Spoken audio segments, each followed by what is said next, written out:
Bismillahirrahmanirrahim.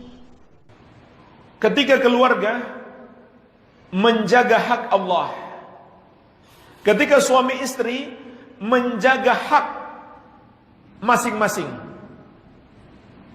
suami menjaga hak istri, istri menjaga hak suami, maka Allah akan menganugerahkan keberkahan.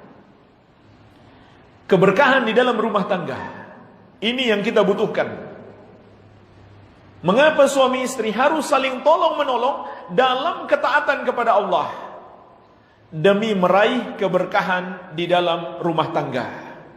Oleh karena itu jemaah sekalian, Syekh menyayangkan ada fenomena baru awal nikah saja sudah dapat menghilangkan keberkahan, yaitu perbuatan-perbuatan maksiat mulai dari pernikahan, mulai dari walimah, banyak dosa-dosa, banyak maksiat, seperti yang banyak terjadi di tengah-tengah kaum muslimin. Pengantin laki-laki dan wanita dipajang di depan, ditonton oleh semua orang. Tambah lagi musik-musik, campur baur laki-laki perempuan, yang datang pun membuka aurat.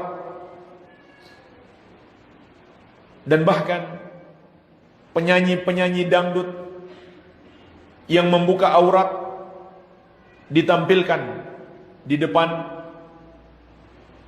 seluruh masyarakat, di depan anak-anak, bahkan orang-orang tua, bahkan di depan kiai. Tambah lagi blokir jalan, jalan umum diblokir. Ini dosa besar. Dosanya sama dengan demonstran. Termasuk kezaliman terbesar di abad ini adalah para demonstran.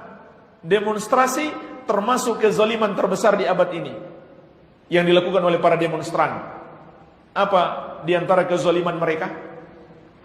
Jemaah sekalian, dalam hadis Mu'adz bin Anas radhiyallahu anhu, diriwayatkan Imam Abu Daud dan disahihkan oleh Syekh Al-Albani, Rasulullah sallallahu alaihi wasallam bersabda kepada para sahabat yang mulia, pasukan jihad pembela agama Allah. Kata Nabi sallallahu alaihi wasallam kepada mereka, "Man dayyaqa manzilan aw qata'a tariqan fala jihadalahu." Barang siapa menyempitkan satu rumah, atau menyempitkan satu jalan, atau memutus dan membuat orang sulit lewat di jalan itu, maka tidak ada jihad baginya. Maksudnya apa? Pahala jihadnya bisa hilang. Subhanallah. Perhatikan jemaah sekalian, ada pasukan jihad membela agama Allah, tapi dengan sengaja menzolimi orang. Lewat di perumahan, mereka sempitkan perumahan.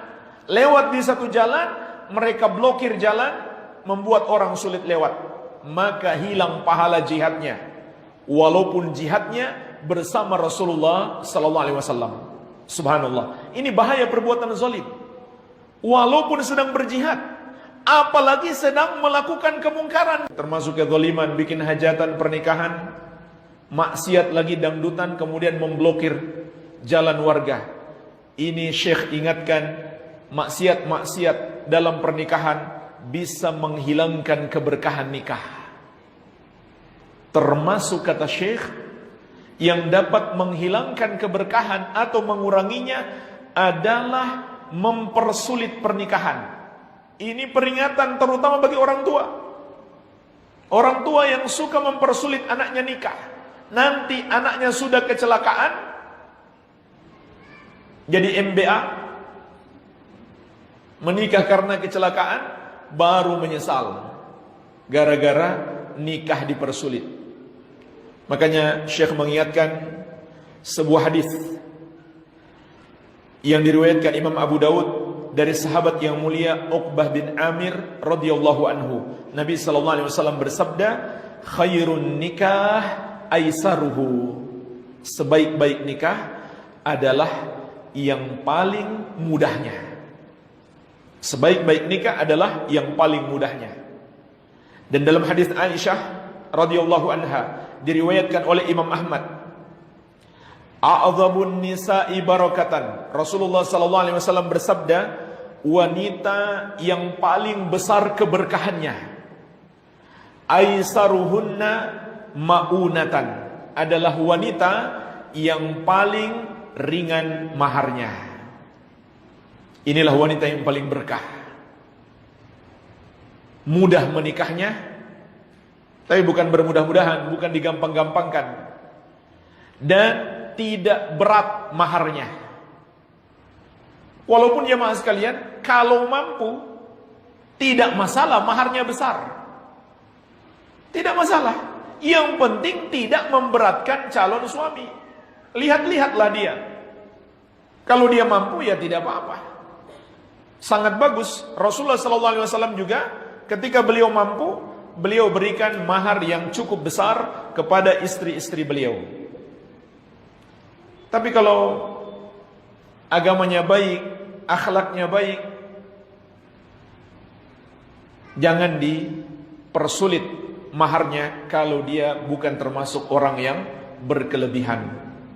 Ya, jadi tidak masalah mahar yang besar. Yang masalah adalah memberatkan orang yang tidak mampu. Maka itu termasuk mempersulit nikah. Iya.